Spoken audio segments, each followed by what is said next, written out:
Good morning, student. Today we read our next topic of our chapter second, comparing the three sectors. The various production activities in the primary, secondary, and tertiary sector produce a very large number of goods and services. अब ये बोल रहा है कि जो primary, secondary और tertiary sector है वो क्या है, बहुत भारी संख्या में गुड्स और सर्विसेज को क्या करते हैं, प्रोड्यूस करता है. Also, the three sector have a large number of people working in them to produce these goods and services. और ये भी कह रहा है कि इन तीनों सेक्टर में बहुत बड़ी संख्या में लोग क्या करते हैं, काम करते हैं इन गुड्स और सर्विसेज को प्रोड्यूस करने के लिए. The next step therefore is to see how much goods and services are produced and how many people work in each sector. अब उसके बाद में हमारा जो नेक्स्ट स्टेप है वो ये देखने का है कि इनमें कितने लोग बाग प्रत्येक सेक्टर में गुड्स और सर्विसेज प्रोड्यूस करते हैं.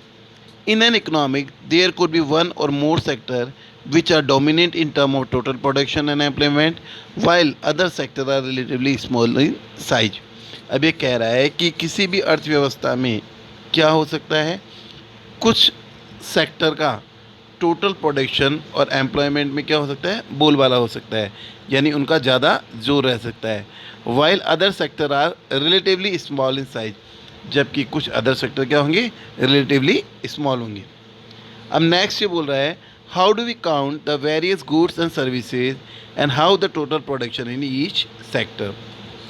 अब ये बोल रहा है कि हम जो भी चीज़ प्रोड्यूस कर रहे हैं या जो भी सर्विसेज प्रोड्यूस कर रहे हैं उनको किस तरह से काउंट किया जाए और प्रत्येक जो सेक्टर है उसका टोटल प्रोडक्शन कैसे फाइंड आउट किया जा सके. With so many thousand of goods and services produce you might think this is an impossible task. With so many thousand of goods and services produce, अब बहुत सारी हज़ारों की संख्या में चीज़ें और सर्विसेज प्रोड्यूस होती है. You might think this is an impossible task. अब ये क्या है, एक इम्पॉसिबल टास्क है. Not only would the task be enormous, you might also wonder how we can add up cars and computer and nails and furniture. It won't make sense. अभी हमें बता रहा है कि not only would the task be enormous, यानी ये जो task है, ये कार्य है, वो कठिन ही नहीं है. आपको ये आश्चर्य भी होगा कि किस तरह से एक कार, कंप्यूटर, नेल और फर्नीचर हम बनाते हैं, तो किस तरह से हम उनकी काउंट करते हैं. You are right in thinking so, आपका सोचना सही है.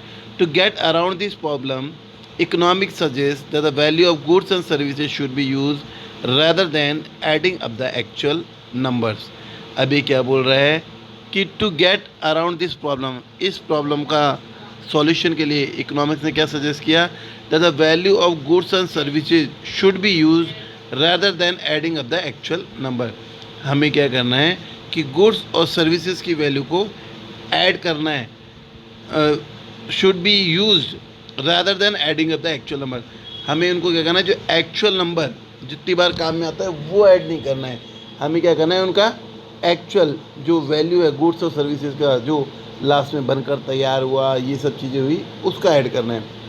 For example, if 10,000 kg of wheat is sold at ₹8 per kg, the value of wheat भी 80,000. The value of 1,000 coconut at ₹10 भी 50,000. Similarly the goods of and services in the three sector are calculated and then added up. इसी तरह से क्या होता है, जो हर sector से उसमें जो भी प्रोडक्शन होता है, सर्विसेज का, गुड्स का, उनको कैलकुलेटेड कर कर उस सेक्टर की गुड्स एंड सर्विसेज की जो प्रोडक्शन है उसको जान लिया जाता है. Remember this, there is one precaution one has to take. अब यहाँ पर क्या है, एक बहुत ही सावधानी ज़रूरत है. Not every goods and services that is produced and sold need to be counted. अभी क्या बोल रहा है कि प्रत्येक जो चीज़ और सर्विस प्रोड्यूस होती है या प्रत्येक जो चीज़ बेची जाती है उसे काउंट करने की ज़रूरत नहीं है. इस produce sold needed to be, it makes sense only the actual the final goods and services.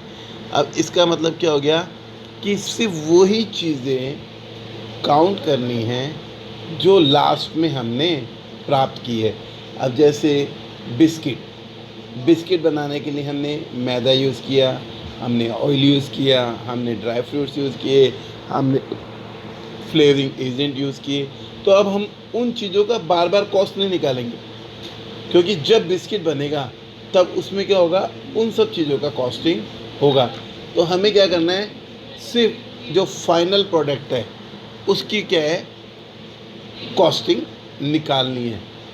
तो इस चीज़ को हम लोग बोलते हैं final goods which are ready for use, या goods which are ready to use is known as final goods, या goods which are ready for consumption, या जो गुड्स फाइनल गुड्स के रूप में प्राप्त किए जाते हैं, जिनको हम कंजम्पशन करते हैं, उनको हम लोग क्या बोलते हैं, फाइनल गुड्स बोलते हैं। अब जैसे यहाँ पे इन्होंने एग्जांपल दे रखा है, remember there is take for instance a farmer who sells wheat to flour mill at ₹8 per kg. The mill grinds the wheat and sell to flour a biscuit for ₹10 per kg. The biscuit company uses the flour and things such as sugar and oil to make 4 packets of biscuit. It sells biscuit in the market in the consumer for ₹60 per packet. Biscuit are the final goods that reach the consumer. अब यहाँ पर ये बताया गया है कि एक गेहूँ पीसने वाली जो चक्की है, गेहूँ पीस कर देती है एक बिस्किट बनाने वाले को 10 रुपये केजी में, और उसके बाद में उसमें शुगर मिलाया जाता है, ये सब चीज़ें बनाया जाता है, और लास्ट में जाकर बिस्किट को ₹15 पर पैकेट के हिसाब से बेचा जाता है। तो ₹15 क्या है, इसकी फाइनल वैल्यू है। Biscuit are the final goods that reach the customer. Biscuit क्या है, फाइनल गुड्स हैं जो कंज्यूमर तक पहुँचे। तो यहाँ पे क्वेश्चन बनता है, what are final goods which are ready for consumption, goods which are ready to use is known as final goods. अब फाइनल गुड्स को बनाने के लिए बीच में बहुत सी चीज़ें काम में आती है, उन सब गुड्स को हम लोग बोलते हैं intermediate goods which are used for making final goods is known as intermediate goods.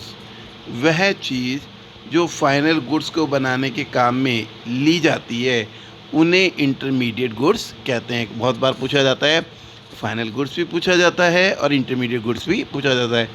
Goods which are used for making final goods उसे कहते हैं इंटरमीडिएट गुड्स, यानी मध्यवर्ती वस्तुएं। जो चीज़ किसी वस्तु के बनाने के बीच में काम आती है उसे हम लोग कहते हैं इंटरमीडिएट गुड्स। अब इसी तरह से नेक्स्ट आता है, the value of final goods and services produce in each sector. The value of the value of final goods and services that produce in each sector during a particular year provide the total production of the sector for that year. अब यहाँ पे question बनता है, what is the total production of particular sector?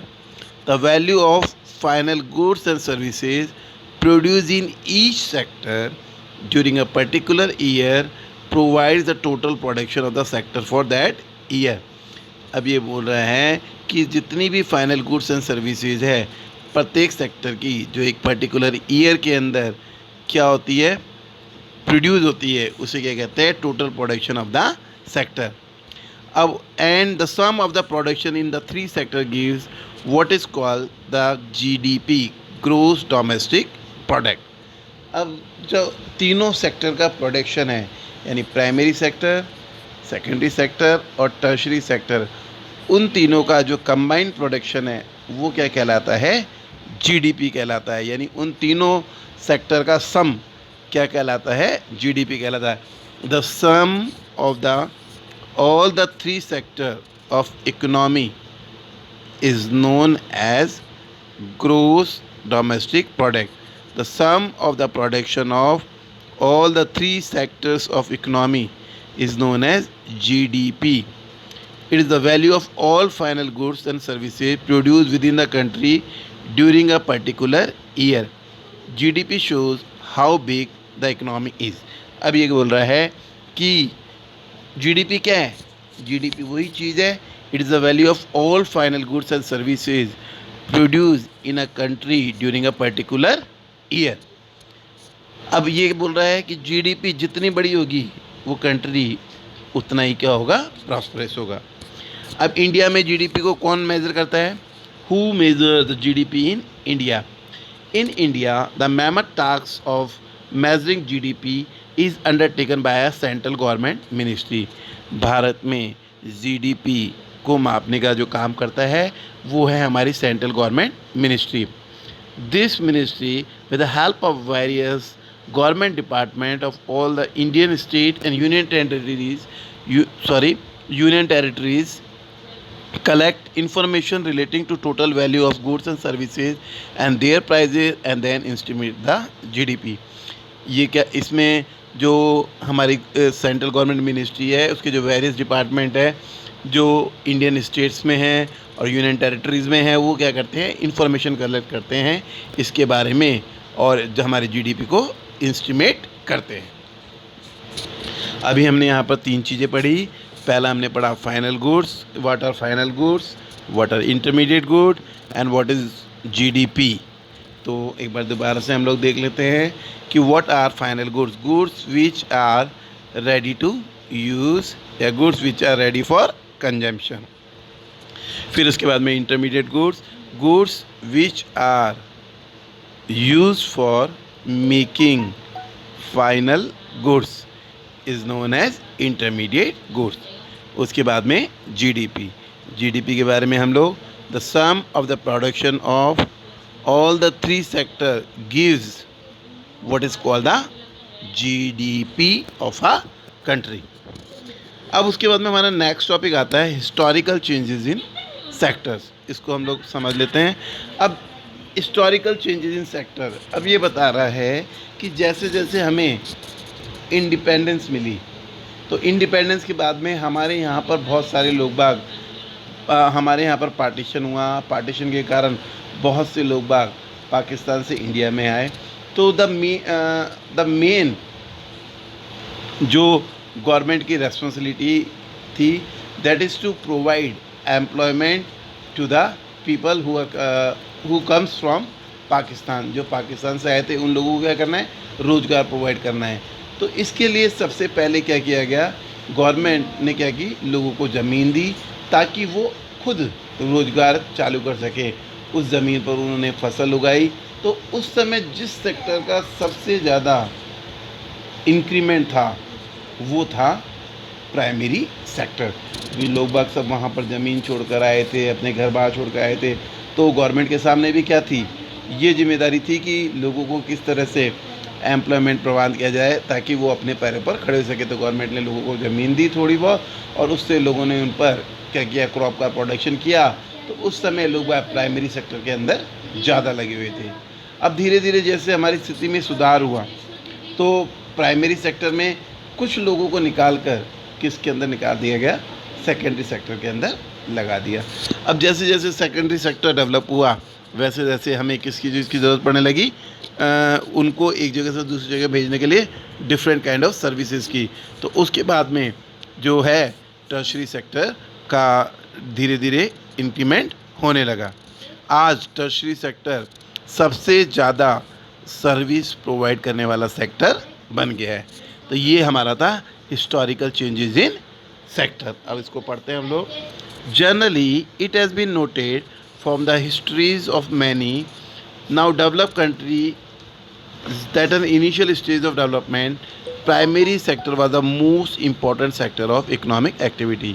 अब ये क्या बोल रहा है कि इतिहास ये बताता है कि जितनी भी डेवलप कंट्रीज़ है उन्होंने अपनी प्रारंभिक शुरुआत वो की थी प्राइमरी सेक्टर के. As the method of farming change and agriculture sector began to prosper. It produced much more food than before. अब धीरे धीरे क्या होने लगा, जैसे जैसे फार्मिंग टेक्निक्स बढ़ने लगी तो एग्रीकल्चर सेक्टर क्या होने लगा, प्रॉस्परस, समृद्ध होने लगा. It produce much more food than before. वह पहले से ज़्यादा क्या करने लगा, खाना उगाने लगा, यानी फूड प्रोड्यूस करने लगा. Many people could now take up other activities. अब क्या होने लगे, जब प्रोडक्शन ज़्यादा होने लगा तो लोग बाग का ये दूसरी एक्टिविटीज़ लेने लगे. There was increase in number of craft person and trader. धीरे धीरे क्या होने लगे, हस्तकला वाले लोग बाग, व्यापारी, और बाइंग और सेलिंग एक्टिविटीज़ क्या होने लगी, इंक्रीज होने लगी. Beside there were also transporter, administrator, army, etc. However, at this stage, most of the good reviews were natural product from the primary sector and most people were also employed in this sector. उस समय बहुत से लोग बाग थे, लेकिन जो mostly लोग बाग थे वो जो उस समय तो जो सेक्टर था वो था प्राइमरी सेक्टर, जिसमें नेचुरल प्रोडक्ट्स को क्या किया जाता था, प्रोड्यूस किया जाता था. और उस समय बहुत सारे लोग बाग किसके अंदर थे, प्राइमरी सेक्टर के अंदर. अब धीरे धीरे जैसे टाइम चेंज हुआ तो सेकेंडरी सेक्टर डेवलप हुआ, उसके बाद में सेकेंडरी सेक्टर के बाद में टर्शियरी सेक्टर धीरे धीरे डेवलप हुआ. आज के लिए हम इतना ही टॉपिक पढ़ेंगे. That's all for today.